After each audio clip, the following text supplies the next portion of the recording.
देखिए, आज के इस वीडियो में हम करने वाले हैं कक्षा 10 प्रश्नावली है यहाँ पर 3.3 दो चरों वाले रैखिक समीकरण और उसका जो क्वेश्चन नंबर 3 है यहाँ पर क्वेश्चन नंबर 3 है कि निम्न समस्याओं में रैखिक समीकरण युग्म बनाइए और उनके हल प्रतिस्थापन विधि द्वारा ज्ञात कीजिए। आपको जो ये समस्या दे रखी है उनके पहले तो आपको समीकरण बनाने हैं रैखिक और उसके बाद आपको प्रतिस्थापन विधि द्वारा उनको सरल करना है। तो सबसे पहला जो क्वेश्चन दे रखा है, क्या दे रखा है इसको देख लेते हैं। यहाँ पर देखो, दो संख्याओं का अंतर 26 है, यानी एक संख्या में से दूसरी संख्या जब माइनस करेंगे, अंतर का मतलब माइनस घटाना, तो उनका वो 26 प्राप्त होता है। और एक संख्या दूसरी संख्या की 3 गुनी है, उन्हें ज्ञात कीजिए। तो यहाँ पर मैं क्या लिखूंगा, पहला क्वेश्चन, माना पहली संख्या, क्या मान लिया मैंने, पहली संख्या x, तो दूसरी संख्या, मैंने पहली संख्या मान ली x, तो दूसरी मान ली मैंने y। अब प्रश्नानुसार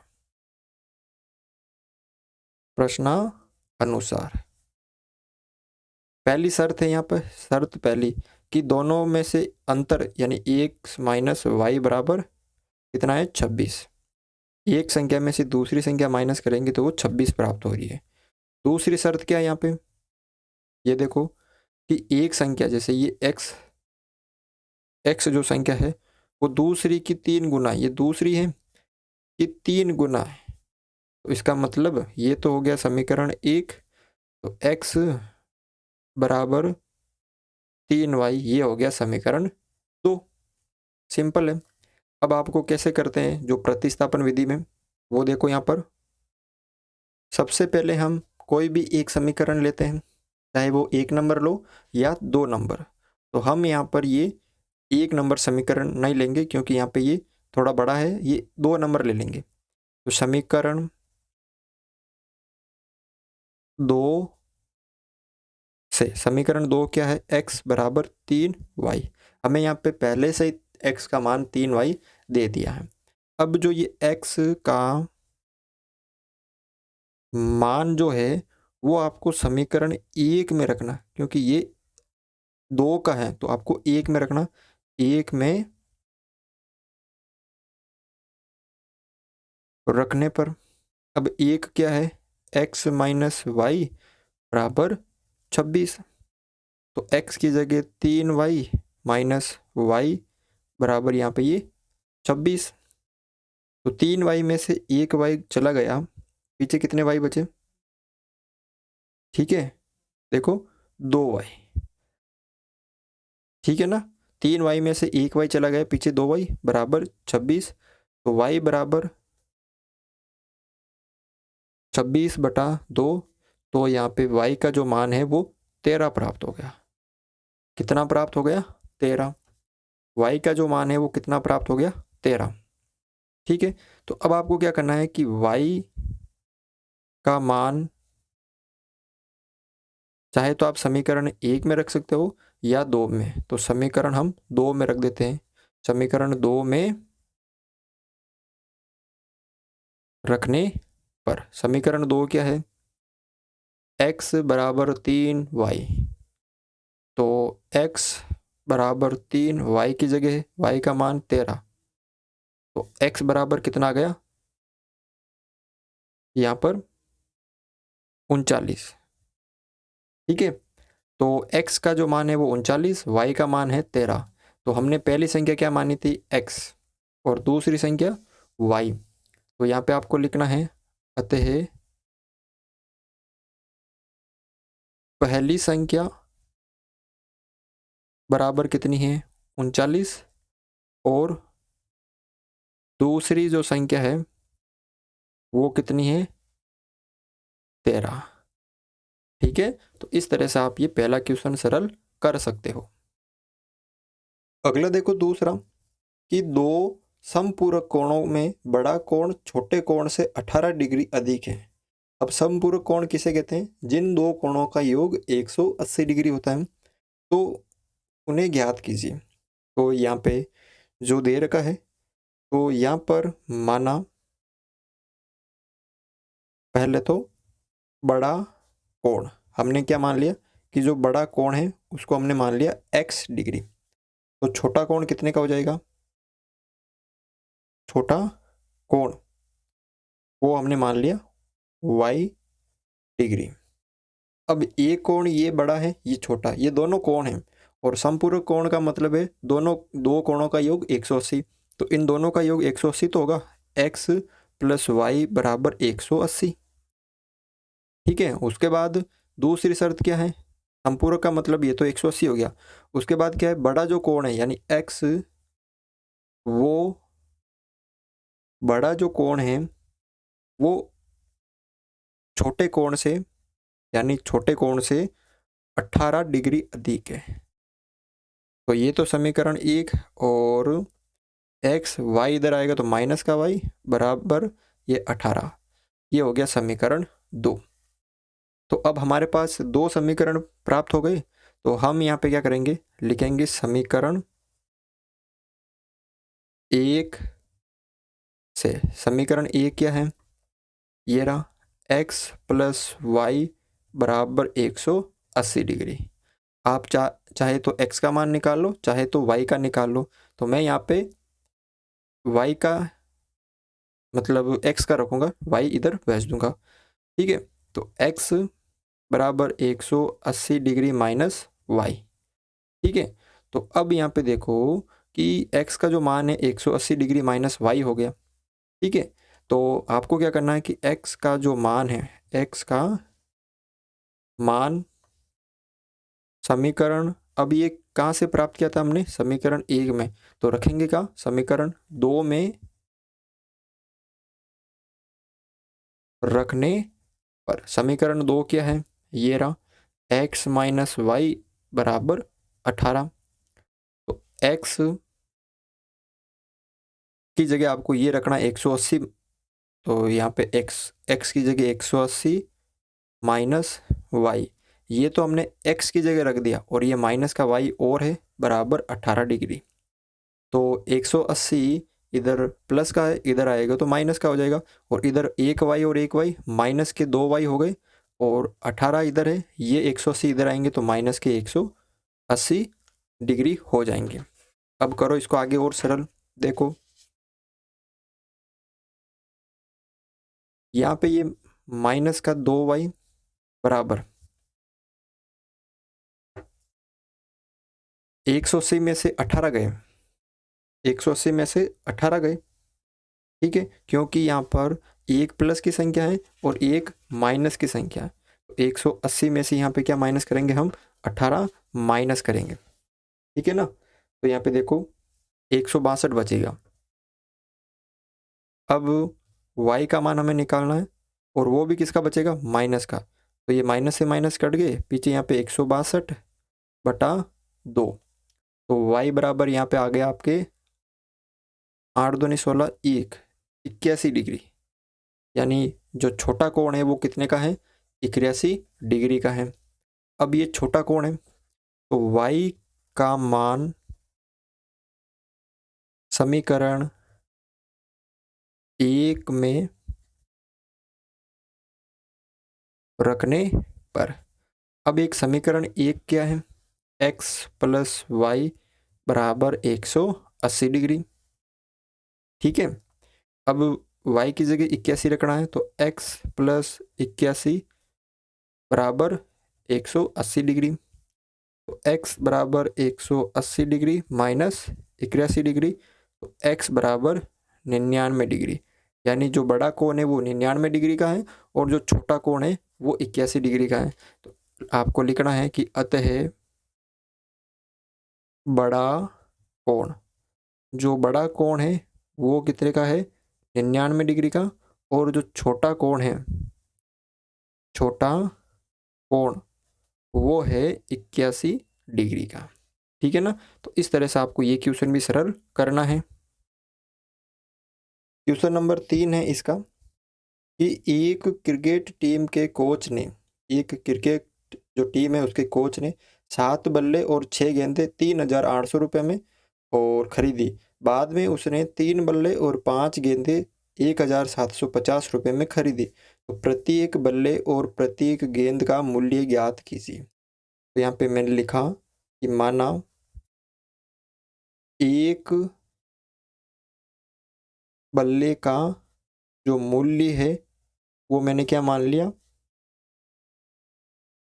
x रुपये, और एक गेंद का जो मूल्य है वो मैंने मान लिया y रुपये। ठीक है, एक बल्ले का मैंने x रुपये मान लिया, एक गेंद का मैंने y मान लिया। अब पहली शर्त क्या है कि उसने 7 बल्ले, एक बल्ले का x रुपये है तो 7 का कितना हो जाएगा 7x, क्योंकि गुणा ही करते हैं, प्लस 6 गेंदें, एक गेंद का y है तो 6 का 6y बराबर टोटल कितने रुपए में खरीदा उसने 3,800 रुपये में। दूसरी शर्त क्या है कि उसने 3 बल्ले यानी 3x प्लस 5 गेंदे, 5 एक गेंद का 5 रुपये है तो एक गेंद का y रुपये है तो 5 गेंदों का 5y बराबर 1,750। तो यहाँ पर ये दो समीकरण हमारे पास प्राप्त हो गए। तो यहाँ पर देखो समीकरण 1 से, समीकरण 1 क्या है 7x प्लस 6y बराबर 3,800। ठीक है ना। तो यहाँ पर हमें कोई भी एक मान रखना है, चाहे x का रखो चाहे y का। तो मैं यहाँ पे x का रख लेता हूँ। तो यहाँ पे 3,800 माइनस 6y, तो x बराबर 3,800 माइनस 6y बटा 7। ये मेरे पास किसका मान प्राप्त हो गया, x का मान प्राप्त हो गया। अब आपको क्या करना है, x का जो मान है, x का जो मान है ये वाला, अब ये कहाँ से प्राप्त हुआ, समीकरण 1 से। तो आपको लिखना है x का मान समीकरण 2 में रखना है, समीकरण 2 में रखने पर। अब समीकरण 2 क्या है, ये रहा 3x प्लस 5y बराबर 1750। ठीक है, ये आपको रखना है। तो समीकरण 2 है 3x प्लस 5y बराबर 1750। तो अब जहाँ पे भी x है वहाँ पे आपको ये मान रखना है। तो 3 इंटू एक्स की जगह 3,800 माइनस 6y बटा 7 ये पूरा, और प्लस 5y बराबर 1750, ये मैंने रख दिया। अब इसको करते हैं सरल। देखो 3 इससे भी गुणा होगा, 3 इससे भी गुणा होगा, तो करो इनको गुणा। तो 3 को करेंगे जब इससे तो 1 0 2 0, फिर उसके बाद 114, यानी 11,400 माइनस 3 को 6 से किया तो 6 × 18 y, इसका जो हर है वो 7 प्लस 5y, इसका हर मैंने मान लिया 1 बराबर 1750। दोनों का एलसीएम आ गया 7, 7 का भाग 7 में एक बार 1 को पूरी संख्या से गुणा करेंगे तो सेम यही आएगी। तो 11,400 माइनस 18y प्लस का प्लस 1 का भाग 7 में 7 बार 7 को 5 से गुणा किया तो 35y बराबर 1750। ये जो सारे आपको मैं लिखवा रहा हूँ मैंने नोट्स बना दिए, आपको लिखने की ज़रूरत नहीं है। आपको नोट्स डाउनलोड करने हैं, तो प्रिंट निकलवाने हैं, और उसके बाद आपको उसको मिलाते हुए ये क्वेश्चन समझना है, ताकि आपको वापस लिखने की ज़रूरत नहीं होगी। तो डाउनलोड कर सकते हैं हमारे नोट्स हमारे एप्लीकेशन के अंदर। ठीक है, अब यहाँ पे देखो करते हैं इसको आगे सरल। यहाँ पे ये 11,435, इसको पहले पूरा लिख लेते हैं, 18y प्लस 35y, और ये 17,500 इधर, और ये 7 इधर भाग में तो इधर गुणा में। देखो अब यहाँ पे 11,435 में से 18y गए, क्योंकि एक प्लस किए एक माइनस किए, तो 35 में से 18 गए तो कितने बचेंगे, प्लस के 17y बराबर इनको गुणा कर दो तो ये आएंगे आपके 12,250। अब यहाँ पे सिर्फ 17y 12,250 ये, और ये इधर आएंगे तो माइनस के हो जाएंगे 11,400। तो 17 इंटू वाई बराबर 12,250 में से 11,400 गए तो 850। तो y बराबर 850 बटा 17, तो 17.8510 कितनी बार गया ये, 50 बार। यानी कहने का मतलब y बराबर कितना आ गया, 50। y बराबर कितना आ गया, यहाँ पे 50 आ गया। अब आपको क्या करना है, ये जो y है ये आपको चाहे तो समीकरण 1 में रख दो, चाहे आप समीकरण 2 में रख दो। तो मैं यहाँ पे क्या करूँगा कि y बराबर 50 समीकरण 2 में रख दो या 1 में, 1 में रखने पर समीकरण 1 क्या है देख सकते हो आप यहाँ पर, ये रही 7x प्लस 6y बराबर 3,800। तो क्या है 7x प्लस 6y बराबर 3,800। नोट्स में आप साथ साथ इसको देखें ताकि ये समझ में आ जाएगा। नोट्स के माध्यम से आप इसको समझे, आप इसको लिखने की कोई ज़रूरत नहीं है, इसको बस नोट्स आप डाउनलोड करें, उनकी प्रिंट निकलवा लें, फिर उनको साथ साथ देखें। देखो y की जगह 50 रखना है, तो 7x प्लस 6 इंटू 50 बराबर 3,800। 7x प्लस ये हो गए 300 बराबर ये इधर 3,800। तो 7x बराबर 3,800, 300 इधर प्लस के इधर आएंगे तो ये किसके हो जाएंगे, माइनस के हो जाएंगे। तो 7 इंटू एक्स ये गुणा में है, इधर हो जाएंगे ये 3,500। तो x बराबर 3,500 बटा ये 7। तो x बराबर ये हो गए 5 बार और 2 0। तो x का मान कितना आ गया 500 और y का मान कितना आया था 50। तो यहाँ पर देखो x हमने क्या माना था, बल्ला, तो एक बल्ले का जो मूल्य है वो कितना है 500 रुपये, और एक गेंद का जो मूल्य है वो कितना है 50 रुपये। एक बल्ले का जो मूल्य है तो आप यहाँ पे लिख सकते हो, अतः एक बल्ले का जो मूल्य है वो 500 रुपये और एक गेंद का जो मूल्य है वो 50 रुपये है। ठीक है, तो इस तरह से आपको ये जो क्वेश्चन है करने हैं, इसके 3 क्वेश्चन हम अगले वीडियो में करवाएंगे। ठीक है, तो एप्लीकेशन में आप हमारे नोट्स डाउनलोड कर सकते हैं बिल्कुल फ्री में, वहाँ से उसको प्रिंट करवा के आप इसको आराम से साथ साथ पढ़ सकते हैं।